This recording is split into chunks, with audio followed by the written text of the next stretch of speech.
Buenas tardes, Dios les bendiga. Soy Joel de Jesús Montalvo Avilés, estudiante de la Universidad del Magdalena en la modalidad de licenciatura en literatura y lengua castellana y zonal Ciénaga. En esta hora voy a hacer la sustentación de la obra de la novela Edipo el Rey y bueno, voy a empezar hablando de los contextos, siguientes contextos. Voy a tocar el contexto histórico, el filosófico, el sociopolítico, el religioso, el literario, el psicológico, porque en todos estos contextos hay detalles de esta obra muy interesantes. Empiezo hablando del contexto histórico. Edipo el Rey fue escrita en el siglo V a.C. durante la Grecia clásica, en plena consolidación de la democracia ateniense. La tragedia refleja la tensión entre la ley divina, entre la profecía, entre el futuro, el destino y la ley humana, que le podemos colocar a la ley humana como razonamiento, raciocinio, razón. En una época en que el pensamiento racional o el pensamiento que aquellos filósofos como Sócrates, como sofistas, empezaban a cuestionar apenas el mito. En el contexto literario forma parte del teatro griego clásico que buscaba provocar en el oyente, en el espectador, buscaba provocar catarsis, impresión. El personaje de Edipo es un personaje trágico, heredero de mitos orales, mitos anteriores al texto. Sófocles innova al mostrar a un héroe que no es castigado por su maldad, sino por su ignorancia y por el exceso de confianza. En el contexto sociopolítico, Edipo como rey representa la figura del gobernante que intenta ejercer un poder justo. En ese tiempo se ejercía el poder de los reyes, de los jerarcas, un poder monárquico, pero él se enfrenta a la limitación del saber, del pensamiento, de la inteligencia, del raciocinio humano. Se puede leer como una crítica a los líderes que con buena intención terminan causando daño por no reconocer sus límites, por no reconocer sus limitantes, porque debemos saber que nunca el mundo natural va a gobernar al mundo sobrenatural.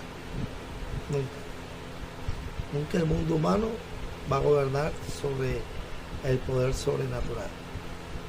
Y hay un poder sobrenatural que es omnipotente y es el poder de Dios. En el contexto religioso, bueno, es un contexto, ellos creían en varios dioses, eran politeístas, y esta fue una obra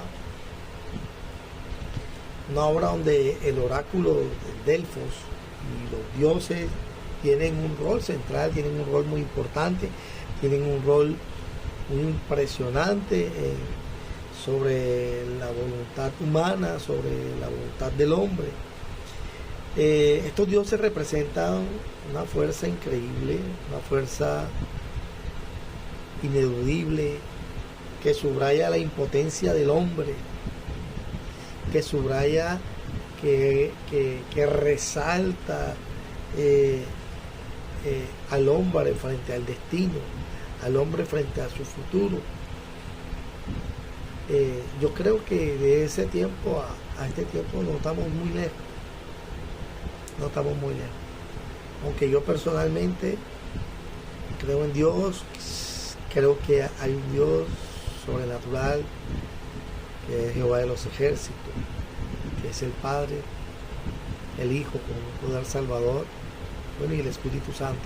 Pero también reconozco que hay otros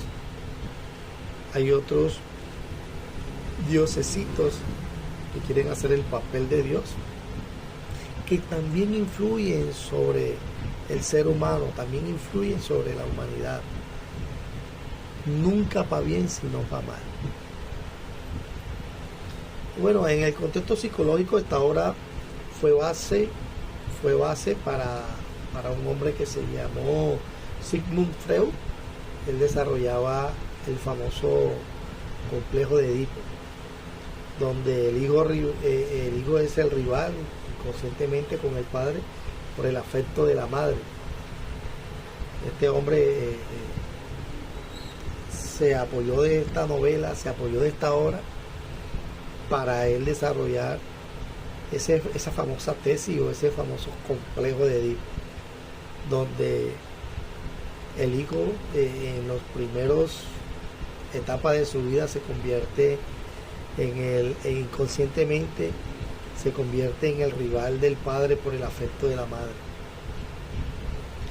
Pero más allá de ese concepto psicológico, más allá de ese análisis psicológico que nosotros podemos ejercer leyendo esa novela, se puede leer la obra como una exploración del trauma, de la negación, el autoconocimiento, la culpa.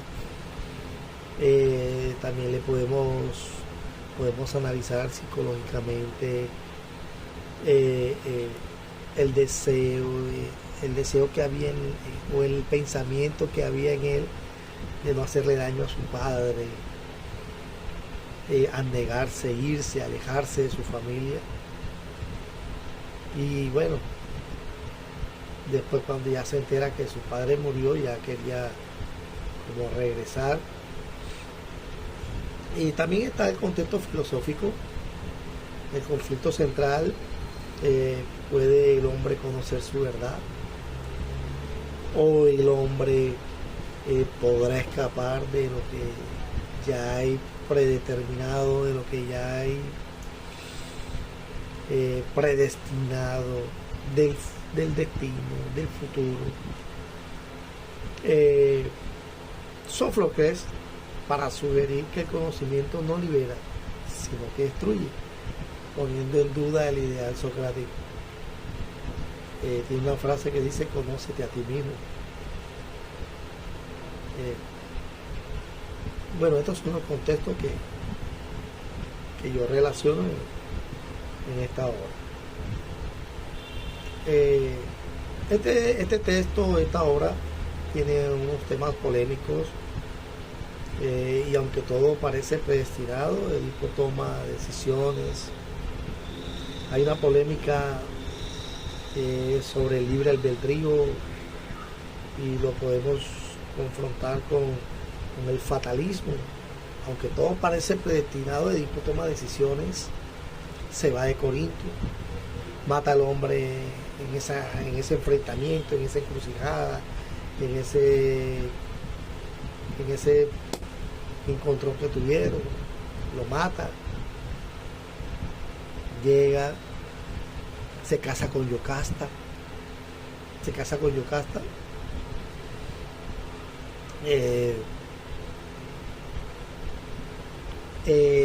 interpretando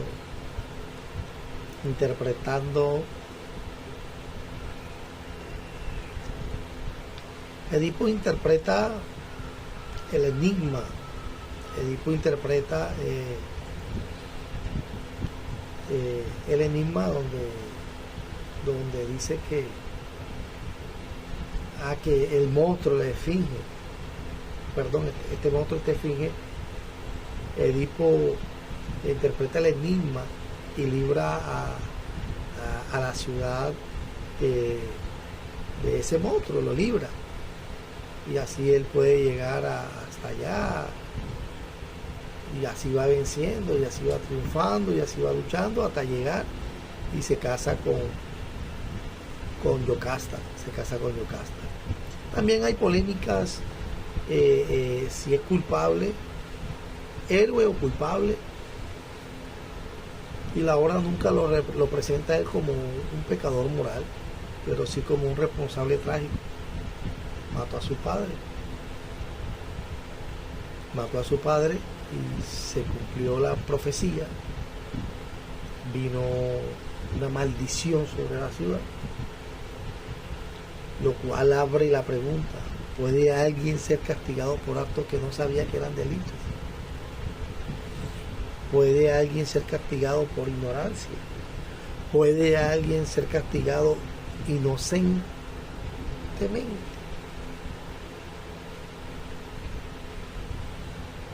Hay otro tema como polémico, como el rol de los dioses. Los dioses que muestra la mitología griega. Hay preguntas que uno se hace como: ¿son justos los dioses? ¿O simplemente actúan en una lógica ajena a la humanidad, al ser humano? Este tema ha generado múltiples lecturas teológicas, existenciales, nihilistas, porque los dioses a veces muestran ser injustos, a veces muestran ser justos en las obras literarias. Porque en el mundo actual hay gente que cree en los dioses paganos, en idolatrías, dioses que no tienen poder, dioses que entre comillas hacen milagros, dioses que entre comillas castigan. Bueno, también quiero tocar la parte de la tesis. Tengo una tesis o varios temitas para la tesis. La primera tesis que quiero mencionar es Edipo el Rey. Es una crítica velada al poder absoluto basado en la ignorancia disfrazada de certeza. Edipo encarna el modelo del líder moderno,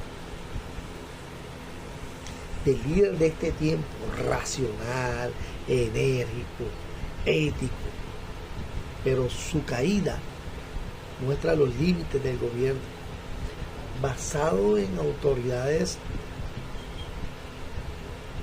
de crítica propia, autocrítica. Otra tesis es la tragedia de Edipo. No es el incesto, ni el parricidio, ni el haber asesinado a su padre, sino la imposibilidad de escapar del lenguaje y del nombre. Porque a la final él no quería matar a su padre. A la final él no quería que esa profecía se cumpliera.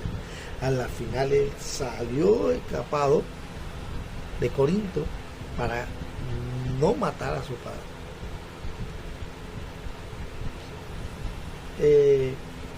Hay temas profundos y menos comunes como la identidad hecha pedazos. Edipo es muchas veces Edipo a la vez es hijo, a la vez esposo, a la vez padre, a la vez rey, a la vez asesino.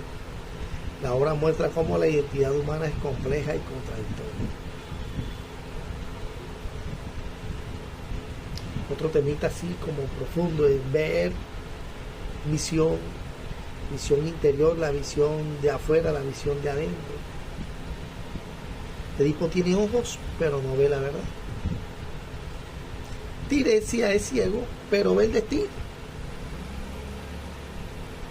No sé, Sófocles le le dio importancia a ese tema, trabaja mucho sobre la ceguera como metáfora al conocimiento, el conocimiento. Ese tema para mí es importante. También el lenguaje como condena.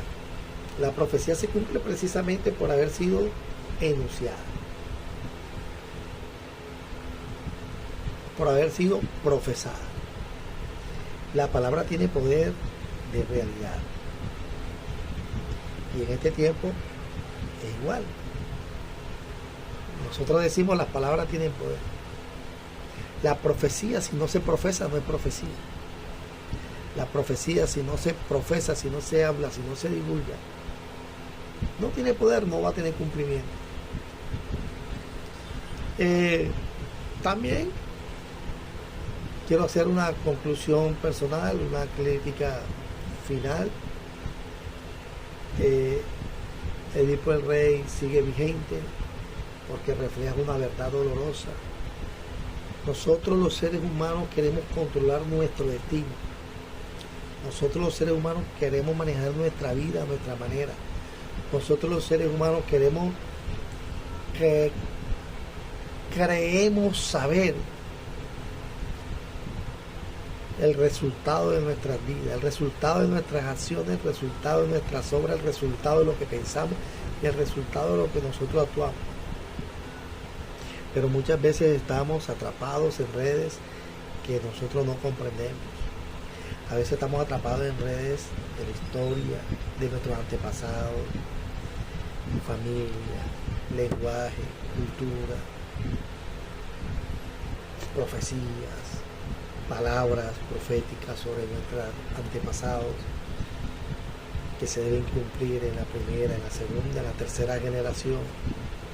La obra no busca ofrecer consuelo, sino confrontarnos con la fragilidad de nuestro saber, la ambigüedad de nuestra moral y el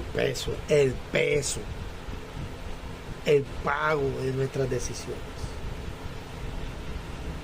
Muchas gracias. Dios te bendiga.